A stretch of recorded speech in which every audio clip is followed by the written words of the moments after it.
নমস্কার, বিকেলের সংবাদে সবাইকে স্বাগত। আমি রয়েছি আপনাদের সাথে মীনাক্ষী। চোখ রাখছি খবরে।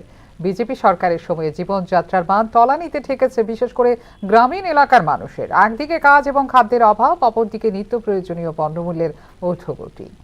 স্বাভাবিক কারণে এবার বিজেপি থেকে মুখ ফিরিয়ে নিচ্ছেন উপজাতিরাও। ঋষ্যমুখ বিধানসভা কেন্দ্রের অন্তর্গত মনিরামপুর ভাস্কর পাড়া এডিসি ভিলেজে আয়োজিত যোগদান সভায় এমনটাই জানিয়েছেন প্রদেশ কংগ্রেস সভাপতি আশিস কুমার সাহা।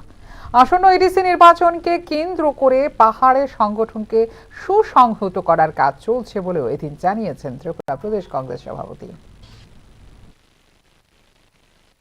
গ্যাসের উপর কর, জল কর, বিভিন্ন জিনিসপত্রের দ্রব্যমূল্য ঊর্ধ্বমুখী, মানুষের কর্মসংস্থান হারিয়ে যে অবস্থায় এখন এই গ্রামাঞ্চলের মানুষের জীবন জীবিকা নির্বাহের প্রশ্নে একটা সরকার উদাসীন ভূমিকা পালন করছেন, এই সরকারের বিরুদ্ধে জনগণ গর্জে উঠছে।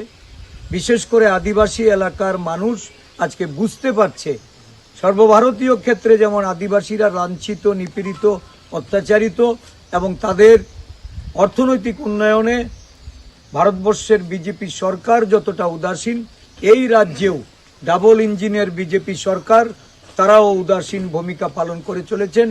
মানুষ কর্মসংস্থানের প্রশ্নে সরকারি চাকরি থেকে যারা প্রত্যাশা রেখেছিল এই সরকারের উপর যে প্রতি বছর যারা 50,000 চাকরি প্রদানের জন্য যুবক যুবতীদের কাছে যে প্রতিশ্রুতি রেখেছিলেন, এই প্রতিশ্রুতি খেলাপি সরকারের বিরুদ্ধে মানুষ এখন গর্জে উঠছে।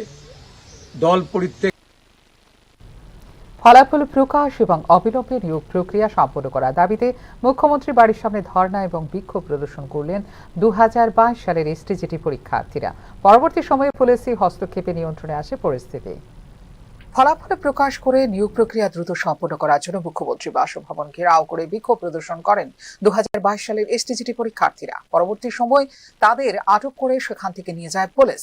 2022 সালে এসটিজিটি পরীক্ষার নোটিফিকেশন প্রকাশ হয়েছিল, না হয় পরীক্ষাও। সেখানে পরীক্ষা দিয়েছিলেন রাজ্যের বেকার যুবক যুবতীরা। কিন্তু 2025 সাল চলে আসলেও সেই পরীক্ষার ফলাফল ঘোষণা করা হয়নি এখনো, জানান সংশ্লিষ্ট পরীক্ষার্থীরা। তবে যারা 2022 সালে পরীক্ষা দিয়েছিলেন তাদের অনেকেরই পেরিয়ে গেছে বয়স সীমা, ফলে এখন আর পরীক্ষা দিতে পারবেন না তারা।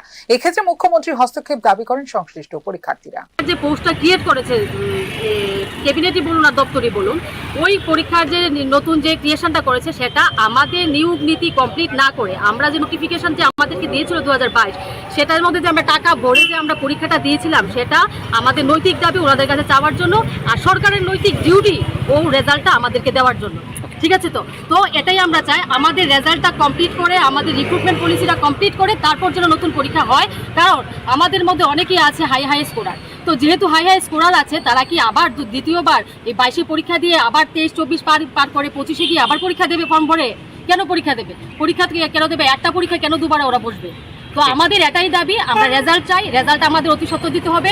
উল্লেখ করা যেতে পারে, সরকারি চাকরিতে সংরক্ষণ সংক্রান্ত একটি বিষয়কে কেন্দ্র করে 2022 সালের এসটিজিটি পরীক্ষার মাধ্যমে নিয়োগ সংক্রান্ত সম্পূর্ণ প্রক্রিয়াটি নিয়ে মামলা করা হয়েছে সর্বোচ্চ আদালতে। এখন প্রথমবার পরীক্ষা দিয়েছিলাম 2019-এও আমি 87 পেয়েছিলাম, তখন কাট অফ মার্ক ছিল 52, 1050 জনের পোস্ট ছিল। তারপর গভর্নমেন্ট কী করলো, 625 জন দিয়ে আমাদেরকে 3 নম্বর র্যাঙ্কিংয়ে পাইনি। তারপর 2022-এ পরীক্ষা দিয়েছি, এখন ওভাররিচ হয়ে গেছি টোটালি। এখন আমাদের কী করা বলুন, আজকে ওভাররিচ হয়ে গেছি, আজকে তো পরীক্ষার অবসান নেই, আজকে কাগজপত্রগুলো আজকে ফলাফল হয়ে গেছে। তো আমাদের দিকে মানবিক দৃষ্টি করে যাতে উনি আমাদের এভাবে আমাদের যাতে চোখের জলে যাতে না কাঁদায়, কারণ চোখের জল যদি কাঁদায় তাহলে আমরা বেকারই তো আজকে গভর্নমেন্ট একটা নতুন স্বপ্ন নিয়ে আমরা পরিবর্তন করেছিলাম যে আজকে আমাদের একটা সুবর্ণ সুযোগ হবে। অনেক বছর ধরে আমরা বিরোধিতা করেছিলাম, আমাদের একটা গভর্নমেন্ট এসছে যে আমরা অন্তত একটা ভালো রাস্তা হবে, চাকরি বাকরি পাবো। আজকে যদি সেই অবস্থায় হয় তাহলে আমরা বাঁচবো কী করে? আর পাশাপাশি আজকে বয়স এখনো পর্যন্ত নিষ্পত্তি হয়নি এই মামলা। 2022 সালে যে পরীক্ষা গ্রহণ করা হয়েছিল তার ফলাফল অবিলম্বে প্রকাশ করার দাবিতে এদিন বিক্ষোভ প্রদর্শন করেছেন চাকরি প্রার্থীরা। পরবর্তী সময়ে পুলিশি হস্তক্ষেপে নিয়ন্ত্রণে আসে পরিস্থিতি। Bureau report, news now. বিগত কিছুদিন পূর্বে ধলাই জেলার নালকাটা এলাকার ৮২ মাইলে একটি জনজাতির বয়েজ হোস্টেলে ১০ম শ্রেণীর ছাত্র জেকিম মারাক আত্মহত্যার পথে বেছে নেয়। ছাত্রের আত্মহত্যার কারণ এখনও স্পষ্ট হয়নি। শুক্রবার এই বিষয়ে খোঁজখবর নিতে হোস্টেল পরিদর্শনে যান রাজ্যের জনজাতি কল্যাণ দপ্তরের মন্ত্রী বিকাশ দেববর্মা। ছাত্রের অকাল মৃত্যুতে গভীর শোক প্রকাশ করেন মন্ত্রী বিকাশ দেববর্মা। হোস্টেলের ছাত্ররা যেন পুঁথিগত শিক্ষার পাশাপাশি খেলাধুলায় নিজেদের ব্যস্ত রাখে এবং কোনোভাবে নেশার শিকার না হয়, হোস্টেল কর্তৃপক্ষকে সে বিষয়ে নজর রাখতে হবে বলে জানান জনজাতি কল্যাণ দপ্তরের মন্ত্রী বিকাশ দেববর্মা। ক্লাস 10-এর ছেলে জাকিম মারাক একটা স্টুডেন্ট এই ৮২ মাইল হোস্টেল বয়েজ হোস্টেলের মধ্যে সুইসাইড করেছে।